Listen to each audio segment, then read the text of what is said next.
سورہ قلم کی آیت نمبر 34 سورہ قلم کا دوسرا رکوع اور 29ویں پارے کا چوتھا رکوع۔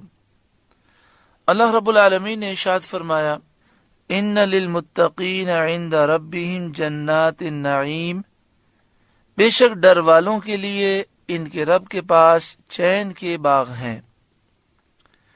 متقین کے لیے، متقین اسے کہتے ہیں جو اللہ پر ایمان رکھیں، سچی پکی توبہ کریں اور اللہ کے خوف کی وجہ سے تمام گناہوں کو چھوڑ دیں، اور بالفرض کوئی گناہ ہو جائے تو فوراً توبہ کر لیں، اللہ کی بارگاہ میں روئیں اور گڑ گڑا کر اللہ تعالیٰ کو راضی کریں۔ بے شک ڈر والوں کے لیے، متقیوں کے لیے ان کے رب کے پاس آخرت میں جنات النعیم، چین کی جنتیں ہیں، چین کے باغ ہیں۔ مشرکین نے مسلمانوں سے کہا تھا کہ اگر مرنے کے بعد ہم پھر اٹھائے بھی گئے تو وہاں بھی ہم تم سے اچھے رہیں گے اور ہمارا ہی درجہ بلند ہوگا، جیسے کہ دنیا میں ہمیں نعمتیں ملی ہیں، آسائش ہے۔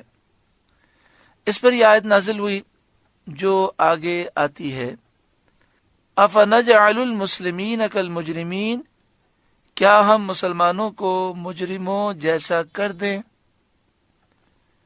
اور ان مخلص فرمانبرداروں کو، ان ظالموں، معاند، باغیوں، کافروں پر فضیلت نہ دیں گے؟ ہماری نسبت ایسا گمان فاسد ہے۔ یعنی یہ کافر کہتے ہیں کہ جس طرح دنیا میں نعمتیں ملی ہیں، آخرت میں ہم جائیں گے تو اے مسلمانوں تم سے اچھی نعمت ملیں گی۔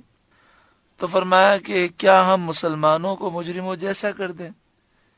ایسا نہیں ہوگا، مسلمانوں کو عیش و آرام کی نعمتیں آخرت میں ملیں گی اور مجرم جہنم کے عذاب میں ہوں گے۔ ما لکم کیف تحکمون، تمہیں کیا ہوا، کیسا حکم لگاتے ہو؟ یعنی جہالت کی وجہ سے کیسی باتیں تم کرتے ہو۔ ام لکم کتاب فیہ تدرسون، کیا تمہارے لیے کوئی کتاب ہے جس میں پڑھتے ہو؟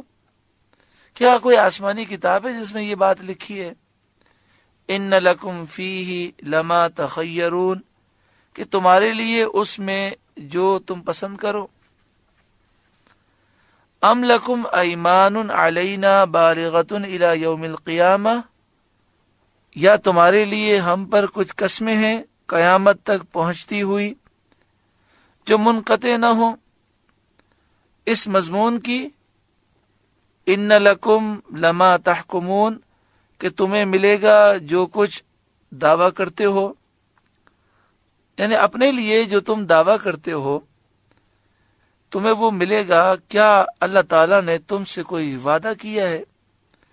اللہ تعالیٰ کے نزدیک خیر اور کرامت کا جو تم دعویٰ کرتے ہو، کیا یہ کوئی تم سے وعدہ ہے؟ اب اللہ تعالیٰ اپنے حبیب صلی اللہ علیہ وآلہ وسلم کو خطاب فرماتا ہے، سلہم، اے محبوب آپ ان سے پوچھیں، یعنی ان کفار سے پوچھیں، ایہم بذالک زعیم، ان میں کون سا اس کا ضامن ہے کہ آخرت میں انہیں مسلمانوں سے بہتر یا ان کے برابر ملے گا؟ ام لہم شرکاء، یا ان کے پاس کچھ شریک ہیں جو اس دعوے میں ان کی موافقت کریں اور ذمہ دار بنیں، یعنی ہے ان کے پاس ایسا جو اس بات کی ضمانت لے کہ آخرت میں انہیں مسلمانوں کے برابر یا مسلمانوں سے اعلیٰ نعمتیں ملیں گی؟ فَلْيَأْتُوا بِشُرَكَائِهِمْ إِن كَانُوا صَادِقِينَ، تو اپنے شریکوں کو لے کر آئیں اگر سچے ہیں۔ حقیقت میں وہ باطل پر ہیں، نہ ان کے پاس کوئی کتاب ہے جس میں یہ مذکور ہو جو وہ کہتے ہیں، نہ اللہ تعالیٰ کا کوئی عہد ان سے ہے، نہ کوئی وعدہ ہے، نہ کوئی ان کا ضامن ہے اور نہ کوئی ان کی موافقت کرنے والا ہے۔